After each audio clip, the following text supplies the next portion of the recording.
Sutra Teratai yang menakjubkan, Bab 19, Jasa Kebajikan dari Guru Dharma. Sinvasyang Sutra Teratai episode 1657. Fenomena berwujud menjadi murni, itulah mata dari akar indera tiada banding.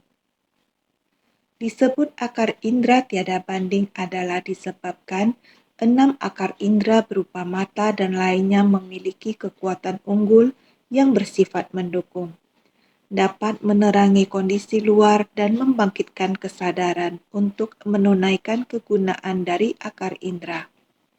Makanya dinamakan akar indera tiada banding. Kita hendaknya harus lebih bersungguh hati.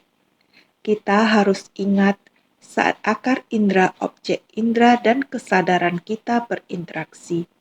Akar indera dan objek indera kita berinteraksi di setiap menit kehidupan kita. Tidak terpisahkan. Bagaimana cara kita memanfaatkan mengubah rendahan menjadi keunggulan? Sebagai makhluk awam, noda batin kita bersatu dengan kondisi luar kita. Setiap pikiran menyimpang kita akan menciptakan ribuan kesalahan. Inilah makhluk awam. Karena kita menegakkan dan membaca sutra, kita dapat memahami Buddha Dharma sehingga kita mampu mengubah pandangan, pemahaman, dan perspektif kita. Mengubah rendahan menjadi keunggulan.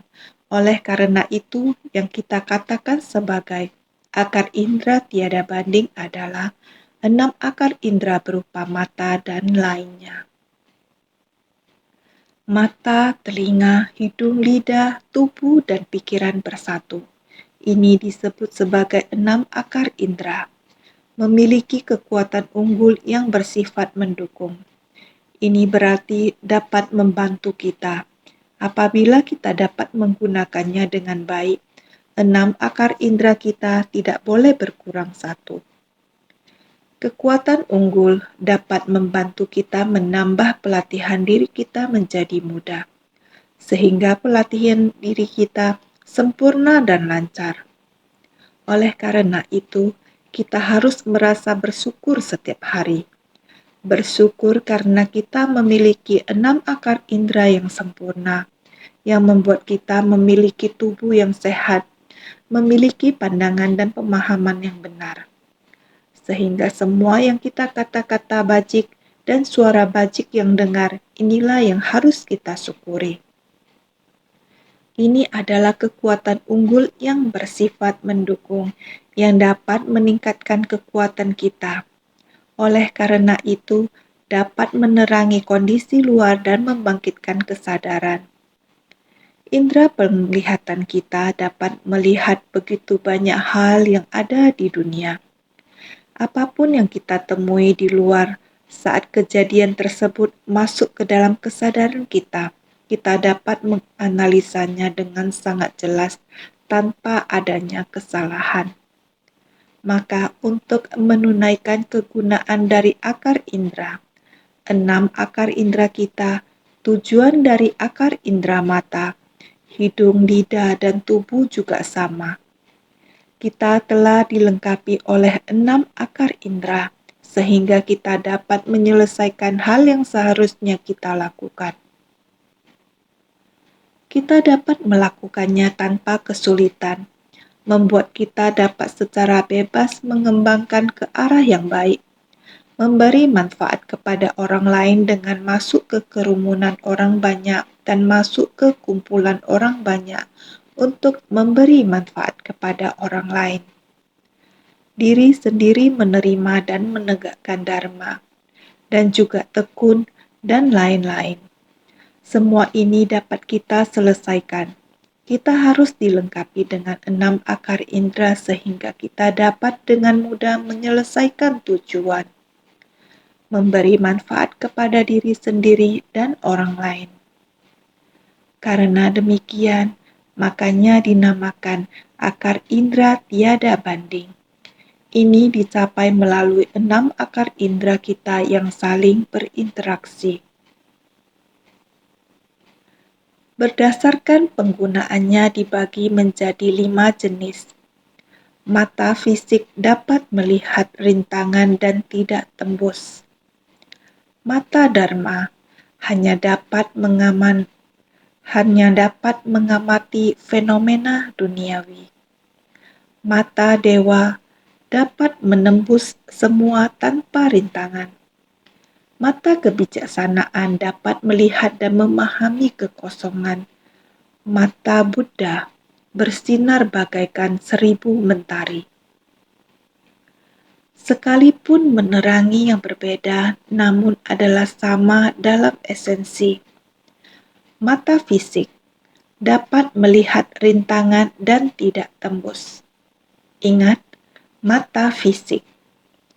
Kita menggunakan pandangan makhluk awam untuk melihat sesuatu.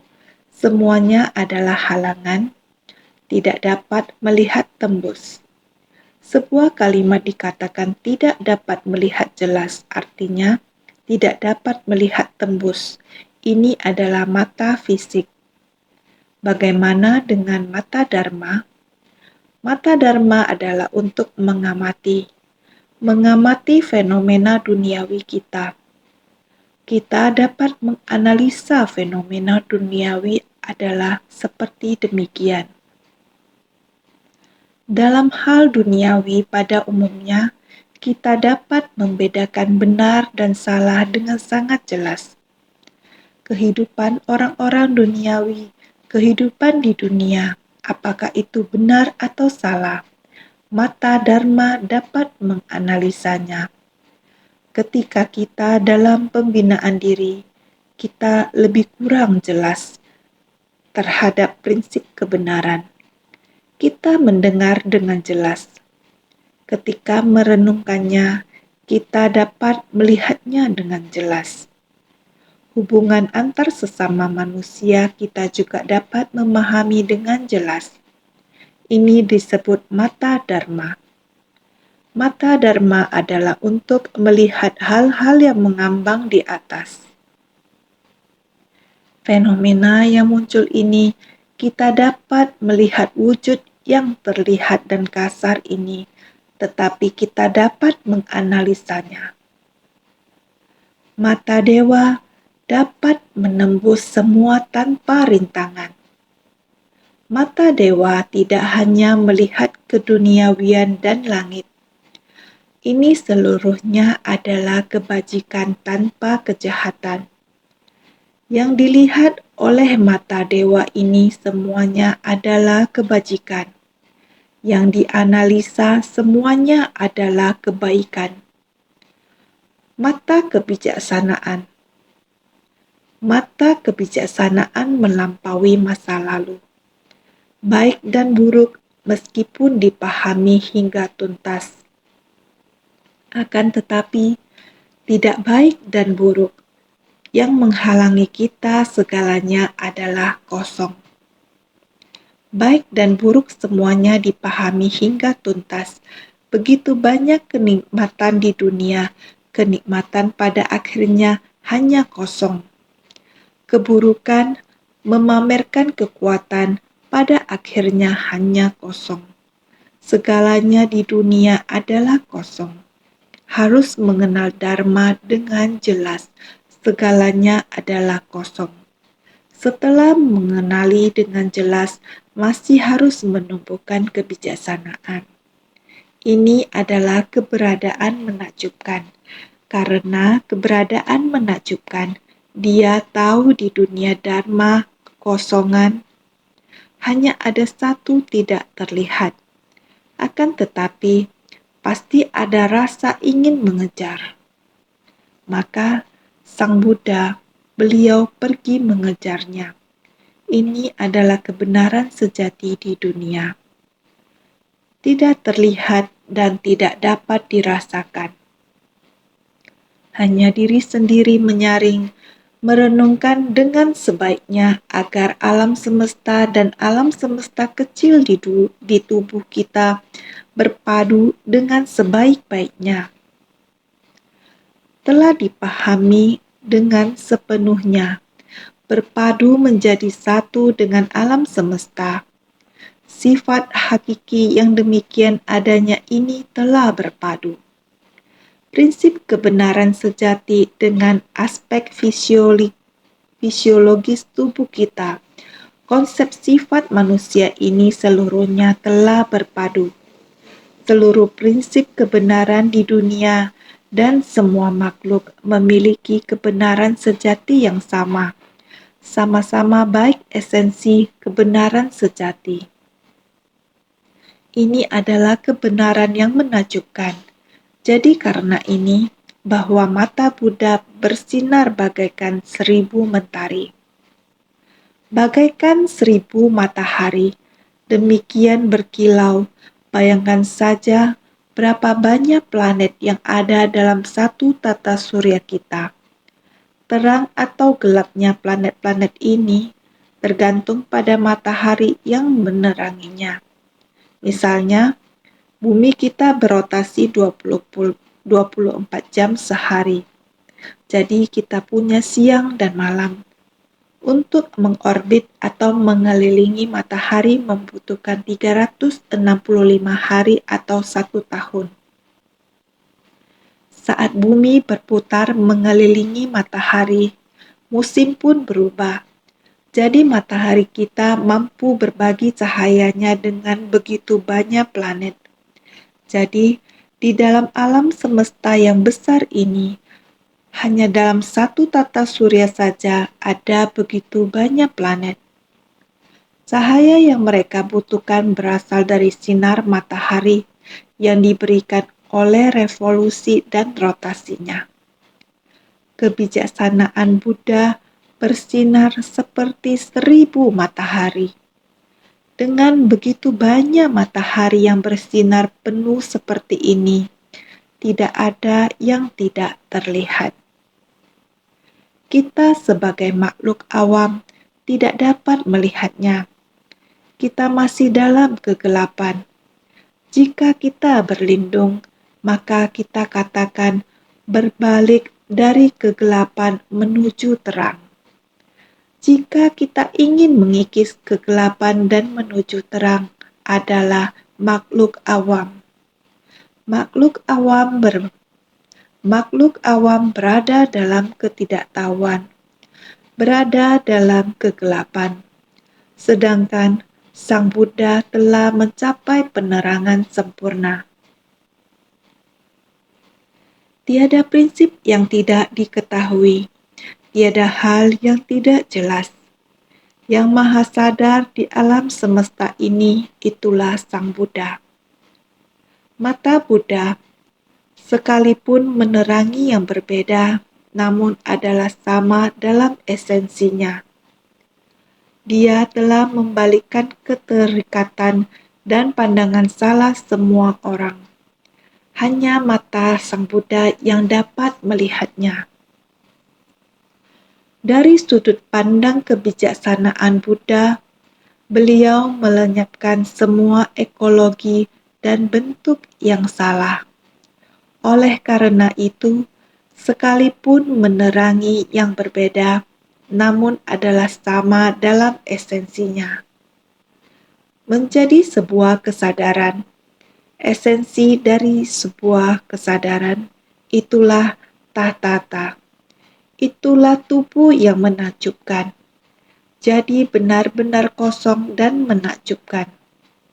Dari sudut pandang Sang Buddha, ia memiliki segalanya dan tidak memiliki kekurangan, sehingga disebut 1000 mentari. Ibarat 1000 mentari yang bersinar, ada ribuan atau ratusan orang lain di dunia ini yang tidak terhitung jumlahnya dan tidak terhitung jumlahnya. Dengan pandangan sekilas seperti ini, tidak ada apapun yang tidak terlihat atau dipahami. Jadi apa yang kita katakan?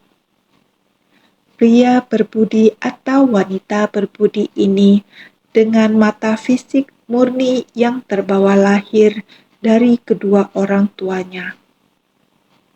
Sutra Teratai Bab 19, Jasa Kebajikan dari Guru Dharma. Mata mereka murni. Lalu bagaimana dengan kita?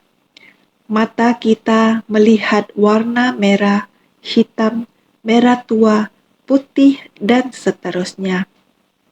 Dan kita bisa membedakan antara berbagai warna ini. Namun dari pandangan Sang Buddha, beliau melihat seluruhnya dengan jelas. Unsur apakah yang membuatnya menjadi merah? Pigmen apa yang membuatnya menjadi hitam, dan seterusnya. Tidak ada yang tidak dilihat dengan jelas. Prinsip kebenaran yang terkandung di dalamnya bukan karena melihat segalanya telah kosong. Beliau mengetahui di dalam semua ini, prinsip-prinsip yang membentuk warna-warna ini. Apakah hal-hal yang membentuk mereka? Ketika kita menganalisis hal ini, kita akan menemukan bahwa mereka kosong. Jika kita mengisolasi unsur-unsur dalam pigmen ini, semua warna ini akan menghilang begitu saja. Beberapa hal harus digabungkan barulah terlihat atau berwujud. Jika dianalisa lebih mendalam, tidak menemukan apapun, maka ini disebut dharma. Sang Buddha, mata batin Sang Buddha adalah demikian tajam. Ini adalah kesadaran. Kesadaran ini bukan hanya ada. Pangeran Siddhartha di India mencapai kebudaan bukan satu-satunya. Bukan.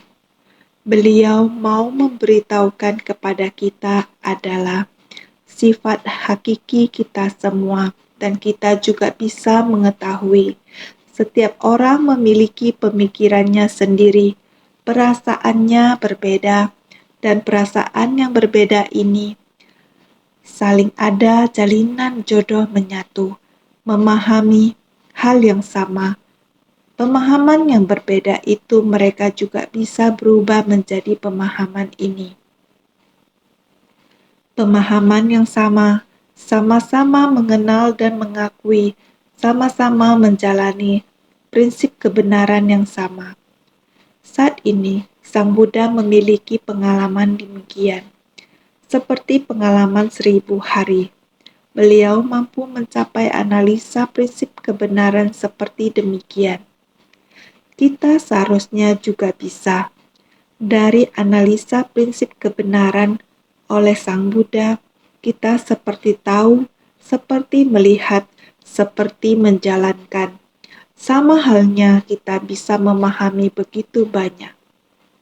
Singkat kata, pelatihan diri.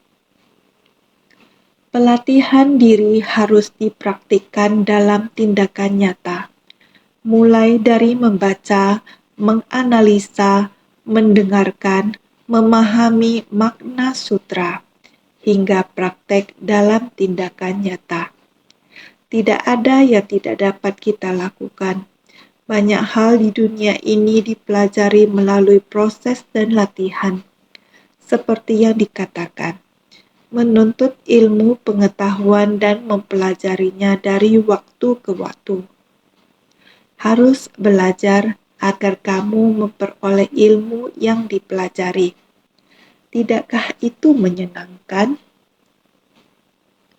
Semua orang dengan batin terbuka dan menjadi paham, sangat bersuka cita. Kita harus bersungguh-sungguh percaya dan memahami. Jadi, selanjutnya naskah berikutnya menjelaskan akan dapat melihat 3000 maharibu dunia, seluruh gunung, hutan, sungai dan lautan di dalam dan di luarnya. Sutra Teratai bab 19 Jasa Kebajikan dari Guru Dharma. Penggalan sutra ini perlu dianalisis lebih lanjut. Mata fisik kita yang diwariskan dari orang tua adalah sesuatu yang kita anggap murni, juga merupakan konsep dari segala fenomena berwujud yang terbentuk dari 4 unsur utama. karena mata kita terbentuk dari 4 unsur utama ini yang berada di dalam tubuh kita. Setiap tubuh manusia adalah pertemuan dari 4 unsur utama ini. Semua orang mungkin pernah mendengar sebelumnya, tubuh kita juga terbentuk dari unsur tanah, air, api, dan angin. Ketika tanah, air, api, dan angin selaras dalam tubuh kita, kita memiliki tubuh yang sehat. Ketika mata fisik yang terbawa lahir dari kedua orang tua menjadi murni, maka segala fenomena berwujud yang terbentuk dari 4 unsur utama akan menjadi murni pula. Itulah mata dari akar indera tiada banding. Bukan lagi mata fisik dari akar debu mengambang. 4 unsur utama ini menyatu dan membentuk segala fenomena berwujud.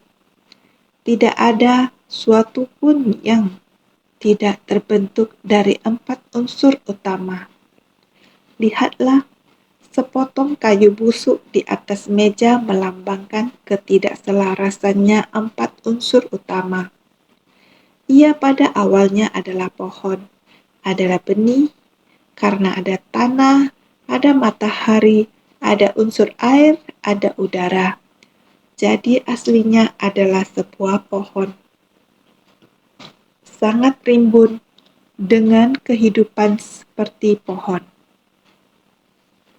Namun kelembapannya telah hilang dan telah meninggalkan tanah dan lain-lain.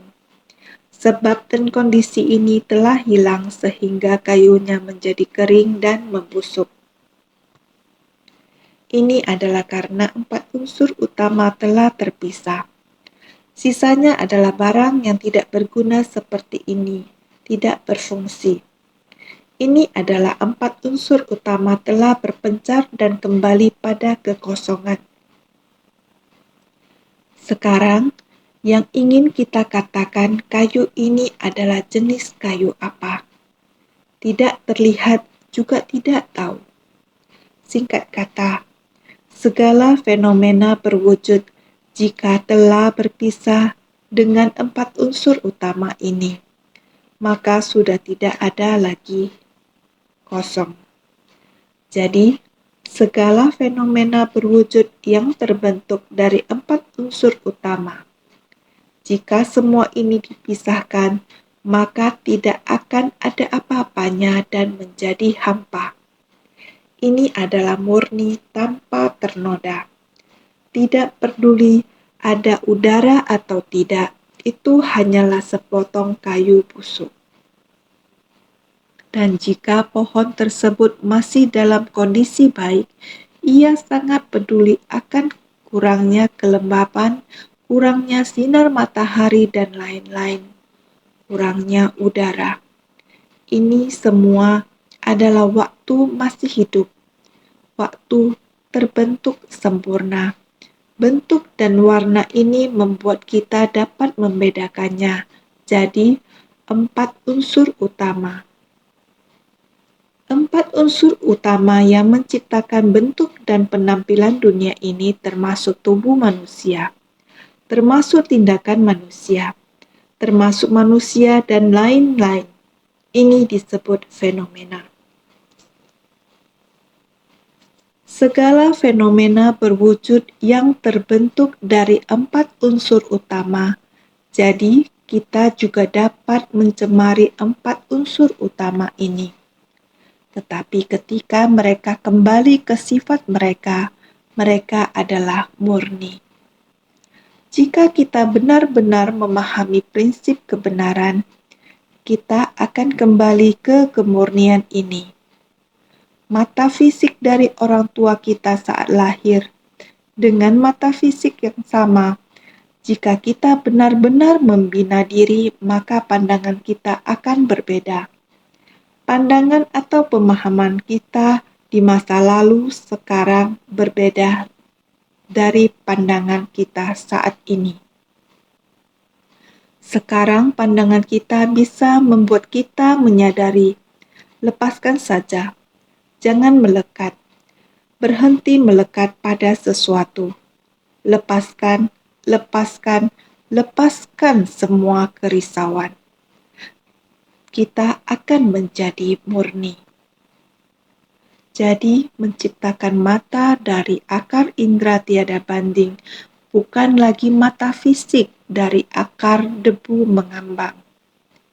Kemelekatan kita sebagai manusia biasa, penampilan yang kita lihat, kita harus melenyapkannya secara total. Sekarang kita menggunakan mata yang murni untuk melihat masalah duniawi. Menggunakan kesadaran mata yang murni dan pikiran untuk melihat masalah duniawi. Dengan sendirinya, jika kita terjun di tengah orang banyak, maka kita akan bersumbangsi tanpa pamrih. Pandangan kita akan berbeda. Ada orang yang terjun di tengah orang banyak adalah ingin memperoleh, namun kita bodhisatwa terjun di tengah orang banyak menyadari bahwa segala fenomena adalah kosong. Namun di dalamnya ada keberadaan yang menakjubkan. Menjalin jodoh baik dengan semua makhluk. Semua makhluk akan membantu kita berhasil mempraktikkan jalan bodhisatwa. Terus melihat semua wujud penderitaan dari semua makhluk. Semua pola hidup di dunia, memahami prinsip kebenaran, ini adalah pandangan bodhisatwa yang sangat berbeda.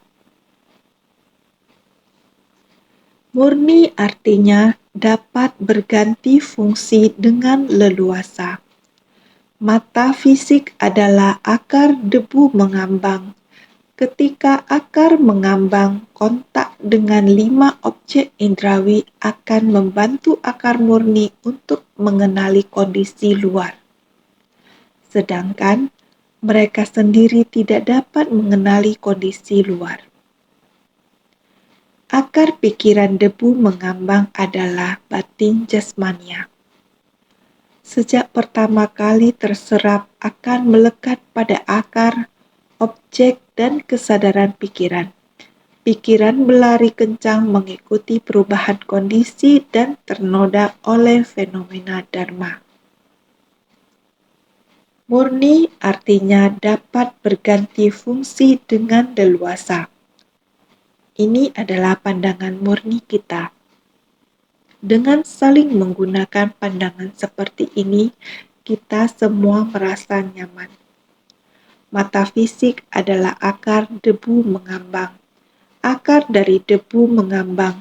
Akar dan akar itu sama, yaitu berasal dari debu yang mengambang.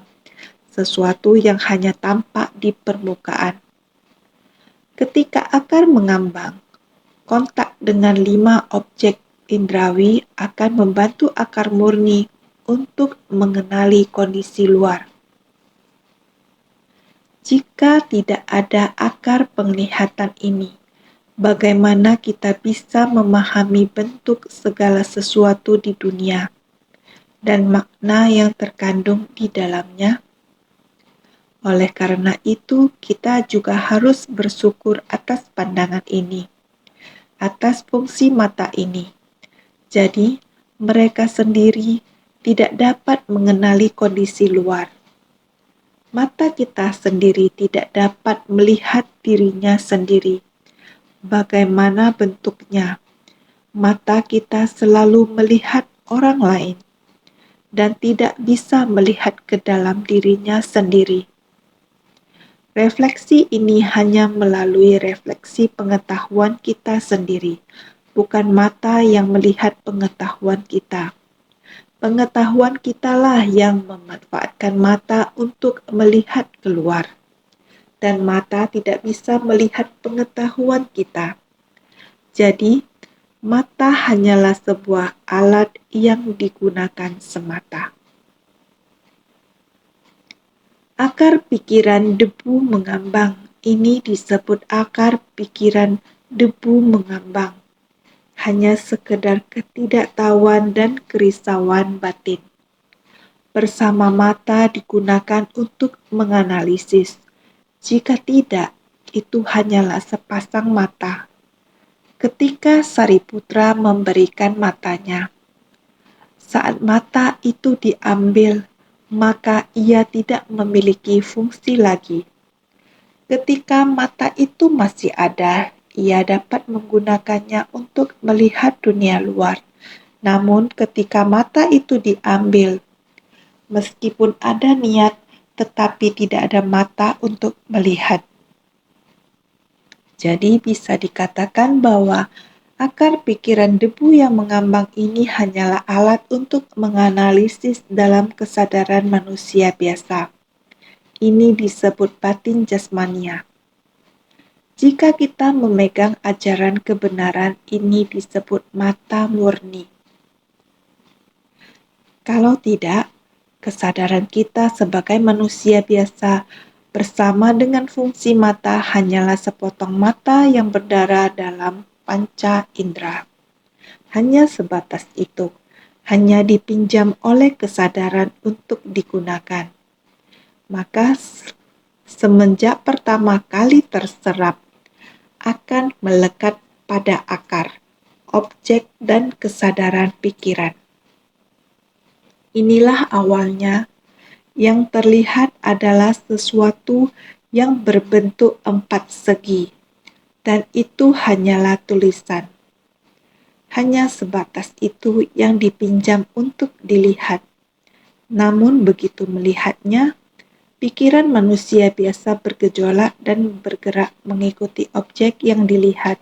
Inilah disebut manusia biasa, yaitu melihat dengan mata. Akan dapat melihat 3.000 maharibu dunia. Dapat melihat kondisi pada dunia saha, tanah perubahan ini. Melihat artinya mampu melihat dan membeda-bedakan.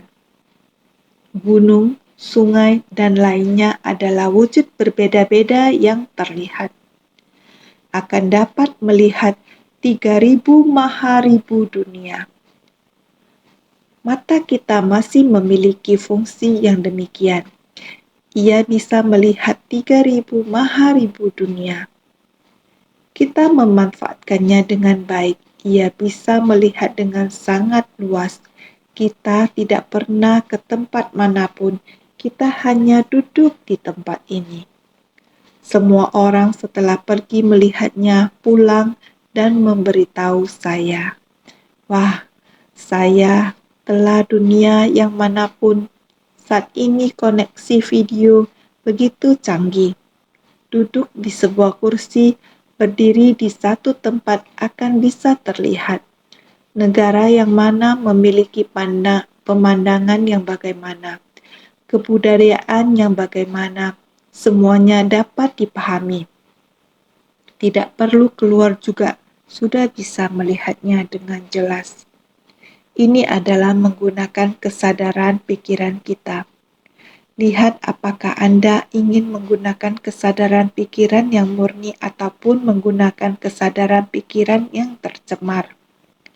Jika kita menggunakan mata yang bersih, merenungkannya dengan baik, 3.000 maharibu dunia ini adalah merupakan alam nafsu. Manusia di dalam alam nafsu ini penuh dengan nafsu keserakahan. Bagaimana dengan alam rupa? Ada wujud-wujud ini, saya tidak serakah. Alam tanpa rupa, yakni tidak memandang penting barang-barang ini, juga tidak lagi memiliki keserakahan akan hal ini. Pikiran semacam ini sangat polos, juga tidak memiliki banyak pikiran, berarti sangatlah bersih. Tidak lagi membiarkan konsep pikiran mencemarinya. Inilah alam atau dunia aspek batin kita. Tentu saja masih ada dunia di luar itu. Kita hanya membicarakan mengenai dunia di dalam batin kita. Dapat melihat kondisi pada dunia saha tanah perubahan ini. Kita menggunakan mata ini dapat mengetahui dunia saha ini. Di dunia ini, Sang Buddha muncul di dunia saha ini. Di tempat ini beliau melihat dengan tuntas kehidupan manusia. Dengan bekal melihat dengan tuntas kehidupan manusia ini dipadukan dengan prinsip kebenaran dari segala sesuatu yang ada di alam semesta. Untuk membimbing dan merubah para makhluk, demikianlah Sang Buddha di dunia dari bumi saha ini memahami sampai tuntas prinsip kebenaran dari bumi, langit, dan alam semesta. Semuanya dipahami sampai tuntas.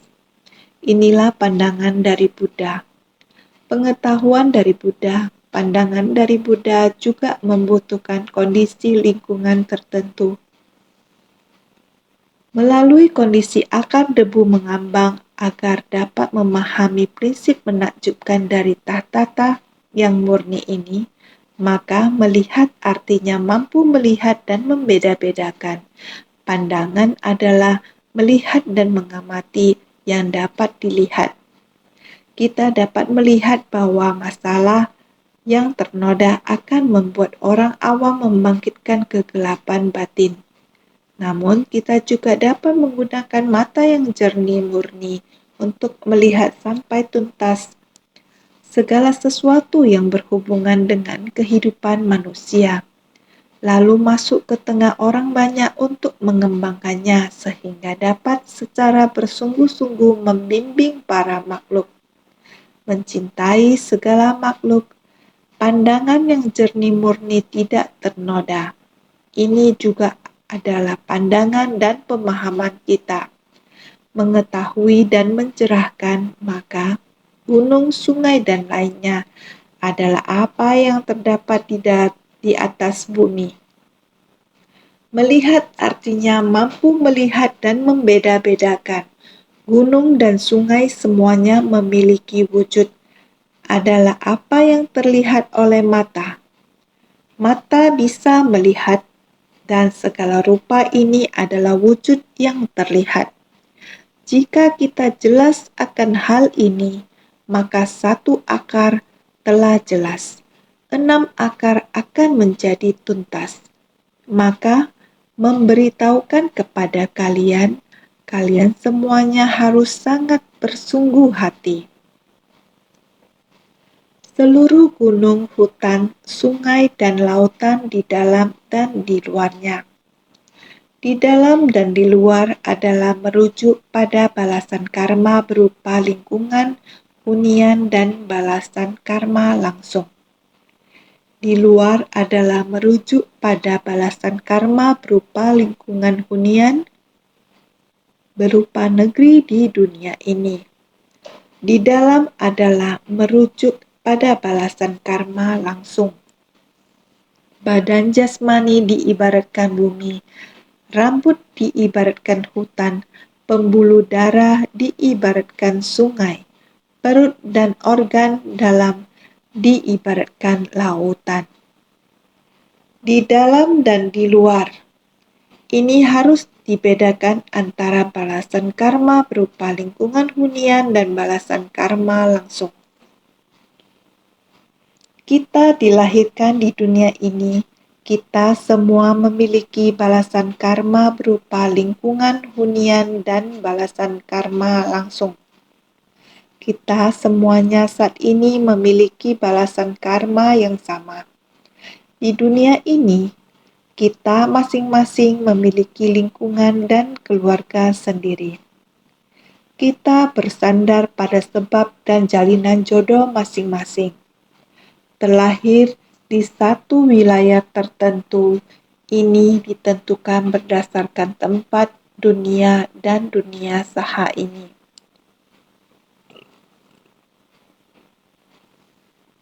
Terlahir di muka bumi ini, Anda dan saya memiliki balasan karma berupa lingkungan hunian. Di tanah ini dan bumi ini terlahir dalam kehidupan di tempat ini. di dalam ini yaitu balasan karma langsung. Balasan karma langsung adalah karma dari sebab yang kita tanam dari masa lampau, terbawa ke kehidupan kita di masa sekarang, yaitu pada tubuh kita. Inilah balasan karma langsung. Orang itu melatih diri, orang itu yang mendapatkan manfaatnya, orang itu yang berbuat, orang itu juga yang akan menerima akibatnya. Jadi, jika kita ada melatih diri, maka akan memperoleh manfaat. Jika tidak melatih diri dan menciptakan karma, maka akan menerima akibat dari karma tersebut. Di kehidupan lampau, sekarang, dan mendatang, demikian hal ini sama semuanya. Balasan karma lingkungan ini berdampak pada tubuh kita dari kehidupan saat ini ataupun kehidupan mendatang. Badan jasmani diumpamakan seperti bumi. Tubuh kita juga adalah perpaduan dari 4 unsur utama. Alam semesta adalah perpaduan dari 4 unsur utama. Tubuh kita juga perpaduan dari 4 unsur utama.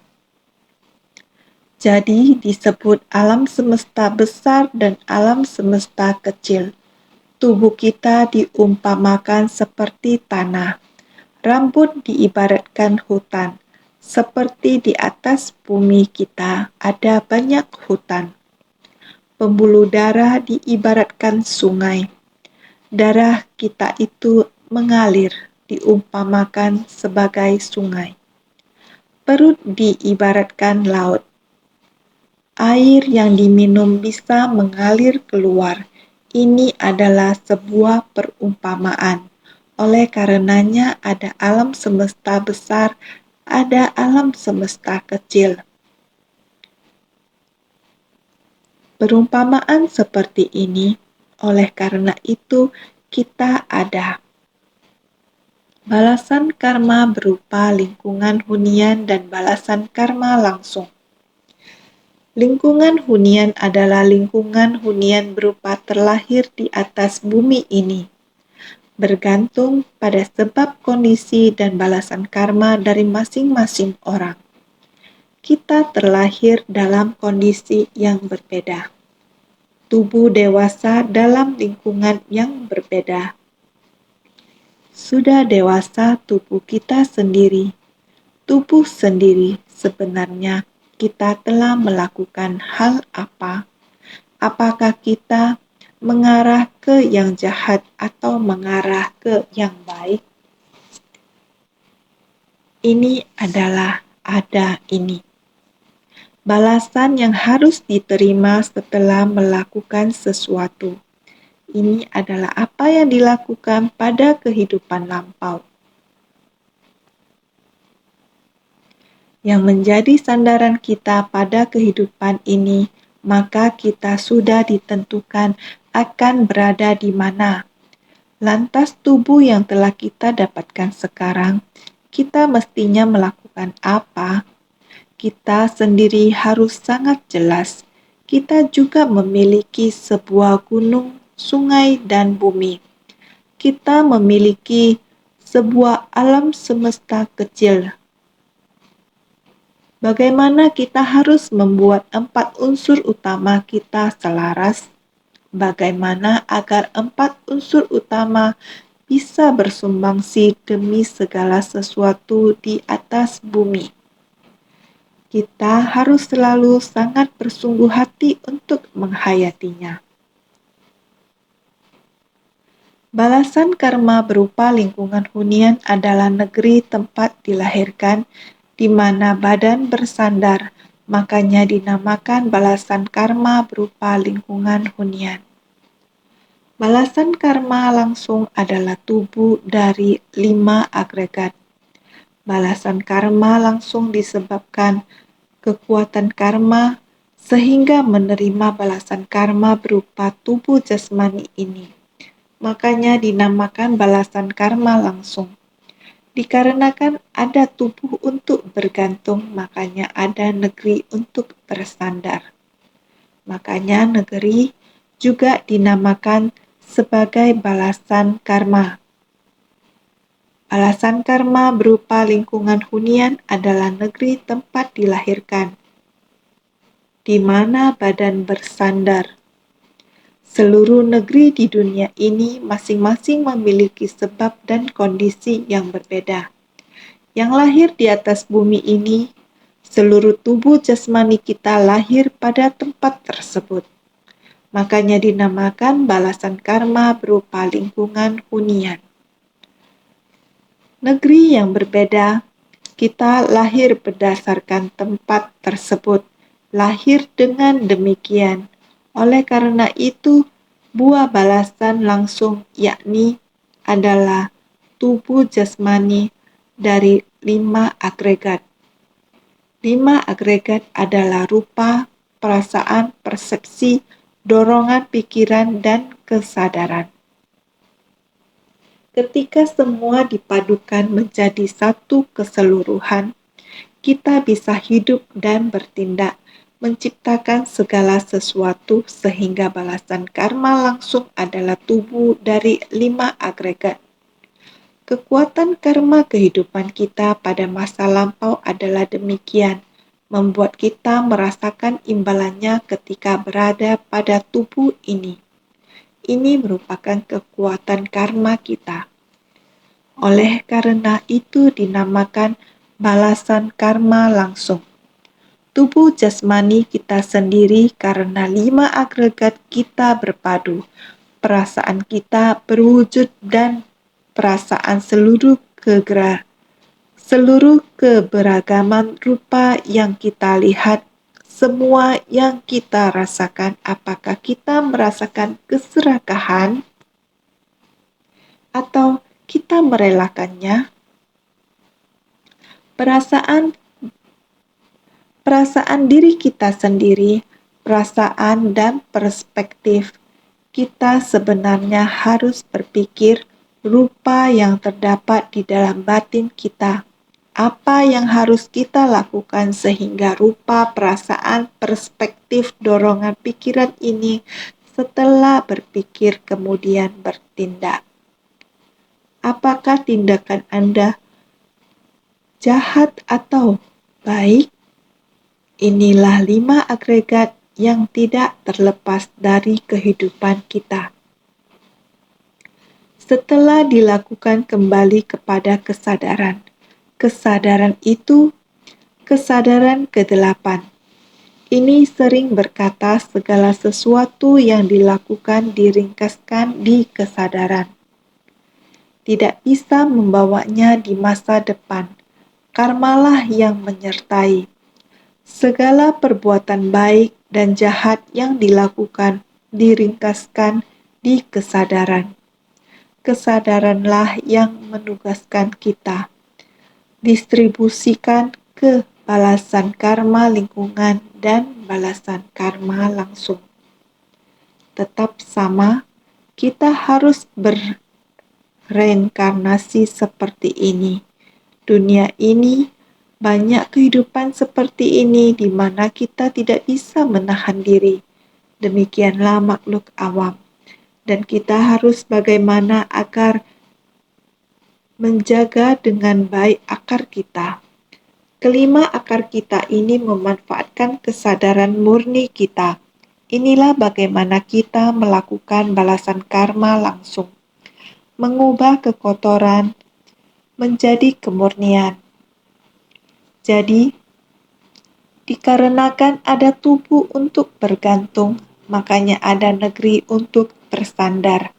Kita memiliki tubuh ini, kamu harus memiliki tempat perlindungan seperti ada sekelompok orang dari negara yang berbeda pergi ke Afrika. Warna kulit berbeda, bahasa, pola hidup memiliki cara yang berbeda. Memang benar memiliki satu perpaduan, yaitu Dharma. Dharma yang menyatukan pikiran dan hati adalah kesatuan. Mereka di Afrika dapat melantunkan, tidak perlu mencari Buddha jauh-jauh ke puncak burung nasar, sebab puncak burung nasar berada di dalam batin kita. Dalam batin setiap orang terdapat sebuah pagoda puncak burung nasar. Baik-baiklah membina diri dalam pagoda puncak burung nasar ini. Ini artinya dharma mereka dan dharma kita telah berpadu. Dharma kita di tempat tersebut dapat digunakan oleh mereka kemudian sebelum berakhir. Mereka semua berdiri dan berkata, "Insan suci berjalan bersama guru. Insan suci berjalan bersama guru." Sehingga mereka semua bergerak ke arah yang sama. Ini adalah tubuh perlindungan kita. Memiliki negeri untuk bersandar. Arah mereka saat ini adalah berjalan ke arah Dharma ini. Di masa depan, orang-orang ini akan lahir di tempat yang sama dengan kita. Dengan demikian, dengan pikiran yang sama, jalan yang sama, dan harapan yang sama dalam melaksanakannya, negeri untuk kita bersandar di masa depan, serta arah tubuh kita harus bagaimana masuk ke tengah kerumunan orang banyak, akan memiliki kesamaan, prinsip kebenaran yang sama, sehingga kita bisa dapat memahami seluruh gunung, hutan, sungai, dan lautan di dalamnya dan di luarnya. Semuanya adalah buah balasan langsung dan tidak langsung. Negara yang manapun asalkan manusia adalah sama, tidak terlepas dari seluruh gunung, hutan, sungai, dan lautan di dalam dan di luarnya. Kita semua, karena pada masa kehidupan lampau, jalinan kekuatan karma yang kita buat membuat kita bergantung kehidupan di tempat yang sama, berpadu pada tempat itu. Singkat kata, kehidupan manusia selalu ada masa di mana kita bersatu. Maka kita menggunakan cara apa untuk bersatu? Kita berpadu dalam wujud Dharma. Kita bersatu dalam satu ajaran kebajikan, jalan Bodhisattva. Melatih di jalan tengah, menapaki jalan Bodhisattva. Kita berada dalam kekosongan dan keberadaan. Dua sisi ini kita gabungkan, ada alam manusia. Ada dalam dan luar dua karma lingkungan hunian dan balasan langsung. Kita yakin ada. Ini disebut keberadaan. Kita tidak melekat. Kita selalu melakukan tindakan nyata mengetahui Dharma. Kita memasuki tengah orang banyak, membimbing dan menuntun para makhluk. Ini dinamakan jalan Bodhisattva. Jalan Bodhisattva disebut jalan tengah. Semoga semuanya jelas dan paham sehingga selalu bersungguh hati.